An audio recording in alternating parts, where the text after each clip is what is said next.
بسم اللہ الرحمن الرحیم۔ پیارے ناظرین السلام علیکم۔ پیارے ناظرین، آج کا واقعہ حضرت ابراہیم علیہ السلام کے متعلق ہے۔ حضرت ابراہیم علیہ السلام کے متعلق چند معلومات اور پیدائش کا واقعہ گوش گزار کریں گے، اور نمرود جیسے ظالم اور بت پرست بادشاہ کے سامنے حضرت ابراہیم علیہ السلام کی پرورش کیسی ہوئی، اور حضرت ابراہیم علیہ السلام کو جب آگ میں ڈالا گیا تو اس آگ سے اس کو کیسے بچایا گیا، اور اس کے اندر اس پر کیا کیا گزر گئی۔ اور جن دنوں حضرت ابراہیم علیہ السلام پیدا ہوئے تھے ان دنوں نمرود ظالم نے ان تمام بچوں کو اور اس کے تمام ماؤں کو قتل کروایا تھا،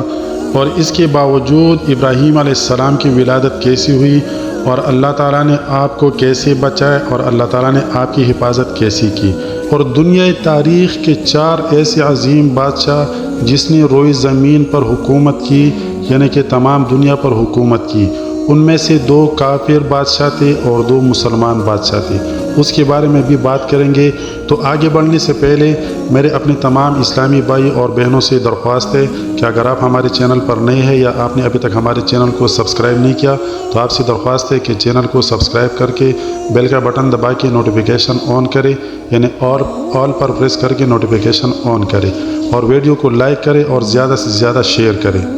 ناظرین، اس زمانے میں نمرود ملک بابل کا بادشاہ تھا جو موجودہ عرب کا علاقہ ہے، اور بادشاہ ہونے کے ساتھ ساتھ نمرود ایک انتہائی ظالم بادشاہ تھا اور ساتھ ساتھ بت پرست بھی تھا، جو اللہ تعالیٰ سے بالکل منکر تھا اور ہمیشہ بتوں کے اندر گرا ہوا پڑا رہتا۔ اور اس کے ساتھ ساتھ نمرود کے تمام لوگ، اس کے وزراء، اس کے عمراء، اس کے تمام لوگ جتنی بھی اس کے درباری تھے سب بت پرستی میں مشغول رہتے تھے، اور عوام بھی بت پرستی میں ہی مگن اور مشغول رہتا تھا۔ نمرود کے دربار میں بہت بڑے بڑے جادوگر اور بڑے بڑے نجومی ہوا کرتے تھے۔ ان میں سے ایک نجومی نے ایک دن نمرود سے کہا کہ علی جا، میں جان کی پناہ مانگتا ہوں لیکن ایک بات گوش گزارنی ہے۔ نمرود نے حکم دیا کہ سناؤ، کیا بات ہے؟ تو نجومی کہنے لگے کہ آپ کی سلطنت میں ایک بچہ پیدا ہونے والا ہے جو آپ کے تمام بادشاہی کو ختم کر دے گا اور آپ کے تمام بتوں کو توڑ دے گا، جس سے آپ کو بہت بڑا خطرہ لاحق ہے۔ نمرود نے جب یہ بات سنی تو بہت گھبرا گئے، اور اس نے حکم جاری کیا کہ میری سلطنت میں اور میرے بادشاہت میں کوئی بھی عورت کسی بھی مرد کے قریب نہیں جائے گی، اور نہ کوئی مرد کسی عورت کے قریب جائے گا۔ اور اسی طرح اس نے پابندی لگائی، ایک مرد کے اوپر 10 مردوں کو نگران مقرر کیا اور ایک عورت کے اوپر 10 عورتوں کو نگران مقرر کیا۔ اور نمرود نے حکم جاری کیا کہ میری سلطنت میں جو بھی بچہ پیدا ہوگا اس کو قتل کر دیا جائے۔ تو اسی طرح ان دنوں جتنی بھی بچے پیدا ہوتے تھے تو سب بچوں کو ذبح کیا جاتا تھا، اور اسی طرح کرتے کرتے ان زمانے میں نمرود نے 1 لاکھ سے زیادہ بچوں کو قتل کروایا تھا۔ لیکن اللہ تعالیٰ جب کوئی کام کرتا ہے تو انسان اس کو کیسے رکوا سکتا ہے؟ نمرود کی وزراء میں سے ازر نامی ایک بندہ تھا جو نمرود کا خاص آدمی تھا، اور اس نے اس کو مردوں پر نگران بنایا تھا۔ اسی طرح اس کی بیگم کا نام بی بی عاملہ تھا جو حضرت ابراہیم علیہ السلام کی ماں تھی۔ چونکہ وہ وزیر خاص کی بیگم تھی اس لیے اس کو عورتوں کے اوپر نگران مقرر کیا تھا۔ اسی وجہ سے اللہ تعالیٰ نے ایک معجزہ کر دیا اور ان دونوں کو ایک دوسرے کے قریب لے کر آئے۔ اور اسی طرح جب ابراہیم علیہ السلام کی ولادت کا وقت قریب ہوا تو اس کی اماں آبادی سے دور جنگل کی طرف چلی گئی اور وہاں پر ایک غار میں پناہ لی، اور اسی غار میں حضرت ابراہیم علیہ السلام کی ولادت ہوئی، اور وہاں پر اسی طرح اسی غار میں ہی اس کی پرورش ہوئی۔ اللہ تعالیٰ نے اس کی پرورش کے لیے فرشتے مقرر کیے تھے۔ اور کہتے ہیں کہ جب حضرت ابراہیم علیہ السلام کے والد کو پتہ چلا کہ اس کا بیٹا پیدا ہوا ہے، وہ بہت خوش ہوئے اور سیدھا جا کے غار میں اس سے ملنے لگے، اور اس نے اس غار میں اس کو چھپا لیا، اور اس کی حفاظت کے لیے اس نے غار کا منہ بند کر دیا اور سیدھا آ کے دربار میں اپنا کام سر انجام دینے لگا۔ اور اسی طرح ابراہیم علیہ السلام کی والدہ، جس کا نام کتابوں میں بی بی عاملہ کہا گیا ہے، وہ جاتی تھی ہر روز اور اس کو دودھ پلاتی تھی۔ اور کتابوں میں لکھا ہے کہ حضرت ابراہیم علیہ السلام کی والدہ یعنی بی بی عاملہ جب بھی غار میں جاتی تھی اور حضرت ابراہیم علیہ السلام کو دودھ پلاتی تھی تو ایک بار اس نے کیا دیکھا کہ ابراہیم علیہ السلام اپنی چاروں انگلیوں کو چوس رہا ہے جس طرح کہ عام بچے چوستے ہیں، اور اسی طرح اس نے یہ واقعہ کئی بار دیکھا تھا۔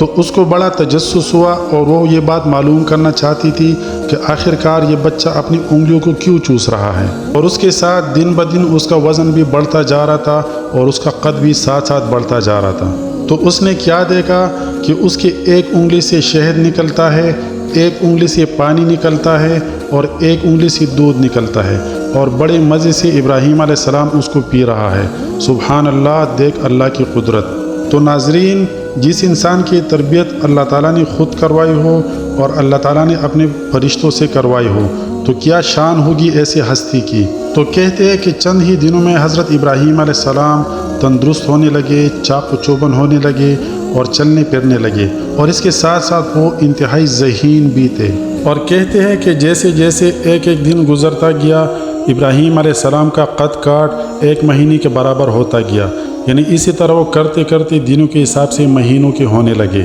اور اسی طرح اس کی اماں جان آ جاتی، اس کو کھانا کھلاتی اور ساتھ ساتھ اس کی تربیت کرتی، اور اسی طرح اسی غار میں حضرت ابراہیم علیہ السلام کی تربیت ہوتی رہتی ہے، اور اسی طرح تقریباً 7 سال گزر جاتے ہیں اور ابراہیم علیہ السلام 7 سال کے ہونے لگتے ہیں۔ تو 7 سال بعد ابراہیم علیہ السلام نے اپنی امی سے خواہش ظاہر کی کہ اس کو بھی اپنے ساتھ شہر لے کے جائے اور اس کو بھی باقی تمام لوگوں سے ملوایا جائے، لیکن اس کی امی اس کو منع کرتی اور اس کو سمجھاتی کہ ابھی وقت نہیں آیا، ابھی آپ بہت چھوٹے ہیں، جب آپ بڑے ہو جائیں گے تو میں خود آپ کو لے کر جاؤں گی، شہر کی طرف لے کر جاؤں گی اور باقی تمام لوگوں سے بھی ملواؤں گی۔ اور یوں اسی غار میں 13 سال کا عرصہ گزر جاتا ہے، اور حضرت ابراہیم علیہ السلام کی والدہ اس کی اچھی طرح تربیت کر لیتی ہے، اس کو انبیاء کرام کے قصے سناتی ہے اور اس کو اللہ تعالیٰ کی وحدانیت سے روشناس کراتے ہیں، اور اس کے ساتھ اس کو مظلوم کی مدد کرنے کی تلقین کرتے ہیں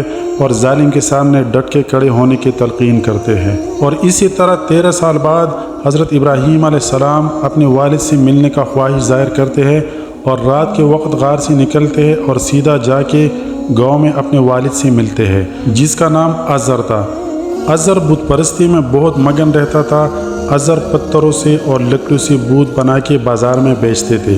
اسی طرح اس کے ساتھ اس کے جو باقی بیٹے تھے وہ بھی اس کے ساتھ یہ کاروبار کرتے تھے، بتوں کو بنا کے بازار میں بیچتے تھے۔ تو آزر نے حضرت ابراہیم علیہ السلام کو بھی اپنے ساتھ اس کام میں ملا لیا، اور ابراہیم علیہ السلام کے ہاتھ میں بت دیتے تھے اور اس کو کہتے تھے کہ جا اس کو بازار بیچ کرا۔ تو ناظرین، کہتے ہیں کہ جب حضرت ابراہیم علیہ السلام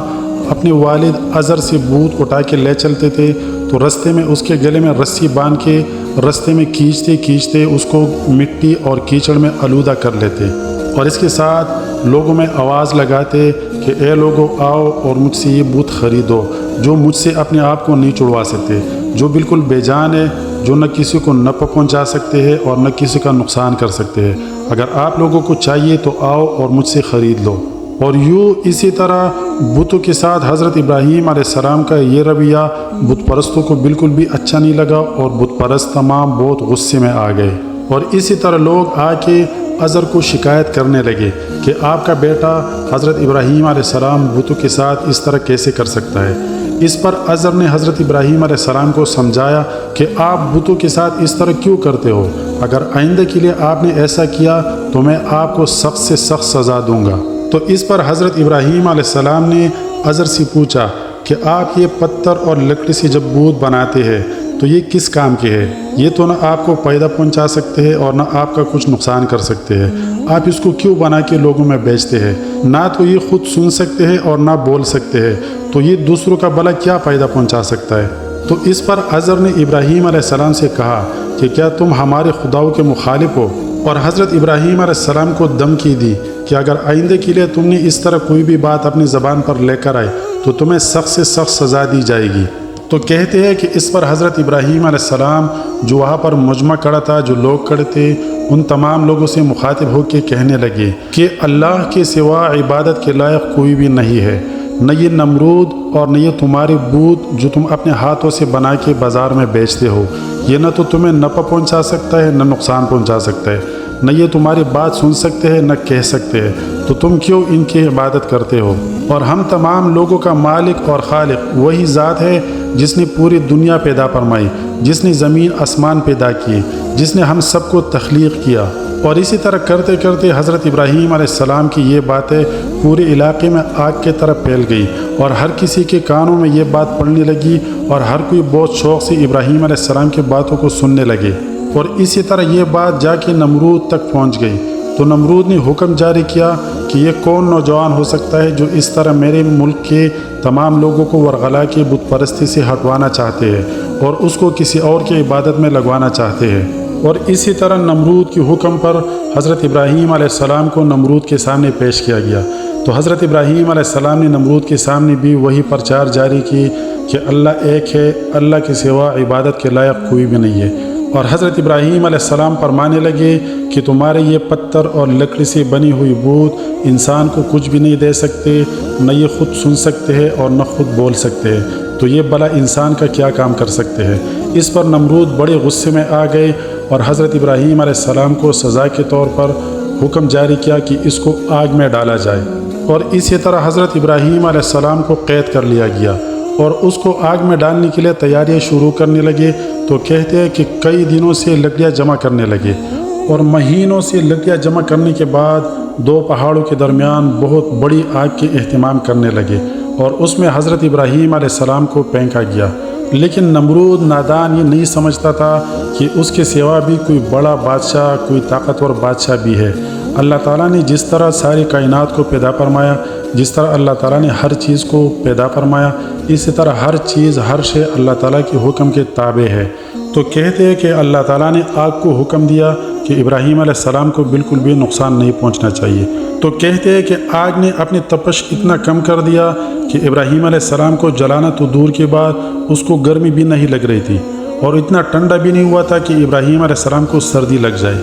اور جتنا عرصہ حضرت ابراہیم علیہ السلام آگ میں رہے، ان تمام عرصے میں حضرت ابراہیم علیہ السلام نے جنت کا ماحول محسوس کیا تھا۔ اور یوں کرتے کرتے حضرت ابراہیم علیہ السلام آگ سے جب نکل گئے تو تمام لوگ بہت زیادہ پریشان اور حیران ہوئے تھے کہ آگ نے حضرت ابراہیم علیہ السلام کا ایک بال تک بھی نہیں جلایا تھا۔ اور جب اس علاقے کے ان لوگوں نے اللہ تعالیٰ کا یہ معجزہ دیکھا تو چند لوگوں کے علاوہ باقی تمام لوگ مسلمان ہو گئے اور بت پرستی چھوڑ کر اللہ پر ایمان لے کر آئے۔ ناظرین، جیسا کہ شروع میں ذکر ہوا تھا کہ دنیا تاریخ میں 4 عظیم بادشاہ ایسے گزرے ہیں جس نے روئی زمین پر یعنی تمام دنیا پر حکومت کی تھی، جس میں 2 بادشاہ کافر تھے اور 2 عظیم بادشاہ مسلمان ٹھہرے تھے جس نے روئی زمین پر تقریباً پوری دنیا پر حکومت فرمائی تھی۔ کافر بادشاہوں میں ایک تو نمرود کا ذکر آتا ہے جو ابراہیم علیہ السلام کے دور میں تھا اور کہتے ہیں کہ پوری روئی زمین پر اس کی بادشاہت تھی۔ اس کے بعد دوسرا کافر بادشاہ بخت نصر تھے جو کتابوں میں اس کا بھی بہت سارا ذکر موجود ہے۔ اور جو دنیا میں 2 عظیم مسلمان بادشاہ گزرے ہیں اس کا ذکر قرآن کریم میں موجود ہے، جس میں سے ایک حضرت سلیمان علیہ السلام تھے جس کا ذکر قرآن کریم میں موجود ہے، جو روئی زمین پر یعنی تمام دنیا پر اس کا اختیار تھا، اس کی حکومت تھی اور اللہ تعالیٰ نے ہوا کو بھی اس کا تابع بنایا تھا، یہاں تک کہ جنات، انسان اور دنیا میں ہر چیز اس کے حکم کے تابع تھے۔ اور دوسرے مسلمان بادشاہ کا ذکر بھی قرآن کریم میں ہے، تو اس کا ذکر قرآن کریم میں ذوالقرنین کے نام سے ہے، جو روئی زمین پر یعنی پوری دنیا پر اس کی بھی حکومت تھی۔ وہی ذوالقرنین جس کا ذکر قرآن مجید میں ہے، جس نے یأجوج و ماجوج کو دنیا کے ایک کونے میں ایک شیشے کی دیوار کے پیچھے قید کر کے رکھا ہے۔ اور ناظرین، حضرت ابراہیم علیہ السلام کے بعد حضرت نبی کریم محمد صلی اللہ علیہ وآلہ وسلم تک جتنی بھی انبیاء کرام دنیا میں آئے ہیں اس میں اکثر حضرت ابراہیم علیہ السلام کی اولاد میں سے ہے۔ اس کے ساتھ ساتھ اگر آپ میرے تمام اسلامی بھائی اور بہنوں کو یہ واقعہ اچھا لگا ہے تو اس کو لائک کرے، یعنی ویڈیو کو لائک کرے اور زیادہ سے زیادہ شیئر کرے، اور اگر ہو سکے تو اس چینل کو سبسکرائب کرے۔ اگر آپ نے سبسکرائب کیا ہوا ہے تو آپ کا بہت بہت شکریہ، اللہ آپ کو اس کا جزائے خیر دے انشاءاللہ الرحمن۔ آپ لوگ جہاں بھی رہے، جس بھی ملک اور کنٹری میں آپ رہتے ہیں، آپ آباد رہے، خوشحال رہے، ہمارے دعائیں آپ کے ساتھ ہے اور ہمیں بھی اپنی دعاؤں میں یاد رکھیے۔ ہم انشاءاللہ اس کے بعد کسی اور اسی طرح اچھی سے ویڈیو کے ساتھ ملیں گے، تب تک کے لیے ہمیں دیجیے اجازت۔ اللہ حافظ، اللہ نگہبان۔